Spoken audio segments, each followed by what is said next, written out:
Sud Radio Regard de Femme, Michel Viannès. Bonjour Michel. Bonjour Jean-Marie. Présidente de l'organisation non gouvernementale Regard de Femme, vous êtes de bonne humeur et vous êtes plutôt heureuse ce samedi matin Michel, puisque vous célébrez la constitutionnalisation de l'accès des femmes à l'interruption volontaire de grossesse. Pourquoi c'était si important ? D'abord, permettez-moi de dire que je savoure depuis lundi cette magnifique avancée pour les droits des femmes en France et dans le monde. Et pourquoi est-ce que c'est important ? Eh bien, tout simplement, il y avait déjà des lois en France qui ne concernaient que les femmes, toutes celles qui font référence à l'enfantement, puisqu'il n'y a que les femmes qui peuvent enfanter. Mais là, nous avons passé un cap, nous avons franchi un cap, puisque c'est dans la Constitution qu'une liberté n'est garantie qu'à la femme. Et c'est bien sûr très important. Et la solennité du moment à Versailles, pour ce congrès, je pense à la marche de Yaël Braun-Pivet lorsqu'elle a descendu tout le long couloir de la salle des bustes, qui est devant de la garde républicaine, sabre au clair et incliné vers le bas. C'était un grand moment d'une énorme émotion. Et puis, je dirais, cet alignement des planètes. Vous avez d'une part, et c'était la première fois, une femme qui présidait l'Assemblée nationale, donc qui a présidé le Congrès. Et puis, le hasard aussi des nominations ministérielles. Aurore Berger, qui était députée, qui la première avait en juin 2022 fait une proposition de loi pour inscrire l'IVG dans la Constitution, s'est retrouvée depuis quelques semaines donc la ministre des droits des femmes, donc celle sur laquelle le président de la République va accorder et va assigner donc hier cette loi.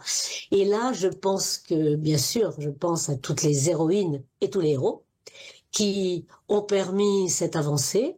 Je pense aux hommes, les médecins d'abord, tous ceux qui ont, alors que c'était absolument interdit par la loi, ont pratiqué des avortements sécurisés pour les femmes, et puis toutes les femmes qui sont battues, et je ferai un point, je citerai simplement, je ne pourrais pas les citer toutes, mais je citerai Madeleine Pelletier, qu'il ne faut pas oublier, bien sûr Gisèle Halimi, Simone Veil et Yvette Roudy. Exactement. Et puis on y ajoute Valéry Giscard d'Estaing, qui est le président de la République, qui avait tenu à ce que l'avortement soit légalisé sous sa présidence. Vous aviez vous-même, jeune citoyenne, participé à votre échelle, Michel, au combat pour l'adoption de la loi Veil.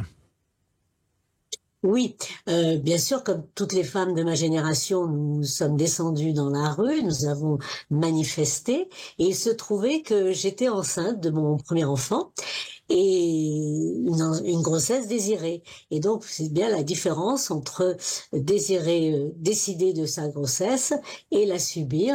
Donc, pour moi, c'était quelque chose d'important. Et puis, sur cette question fondamentale de la différence entre une grossesse désirée ou non, je reconnais que j'ai fait partie de ces jeunes femmes qui ont eu la chance de vivre leur premier rapport sexuel sans peur. Donc, d'abord parce que la pilule, merci à Lucien Neuwirth, qui était en vente, donc nous ne craignons plus ces fameuses grossesses non désirées, et le sida n'était pas encore apparu. Oui, une courte éclaircie effectivement dans les années 70 entre une peur et une autre effectivement. Alors un dernier mot Michel quand même, parce que c'est un argument qu'on a beaucoup entendu jusqu'à cette semaine, c'était que l'inscription du droit à l'IVG dans la Constitution n'était pas nécessaire, que le droit était déjà garanti. Pourquoi pour vous ça l'était ? D'abord parce que les anti-IVG en France ne désarment pas. Leur désir, je dirais, irrépressible de posséder le corps des femmes pour qu'elles leur donnent des garçons ne peut accepter justement que les femmes décident.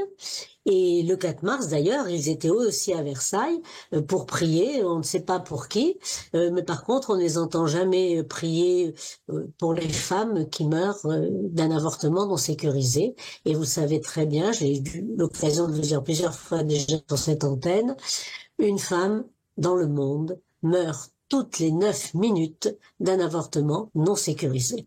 Et grâce à la loi Veil, ce n'est plus le cas en France depuis 1974. C'est important de le rappeler aussi. Merci beaucoup, Michel Viannès. On vous retrouve un prochain samedi sur Sud Radio. À bientôt. Merci Jean-Marie.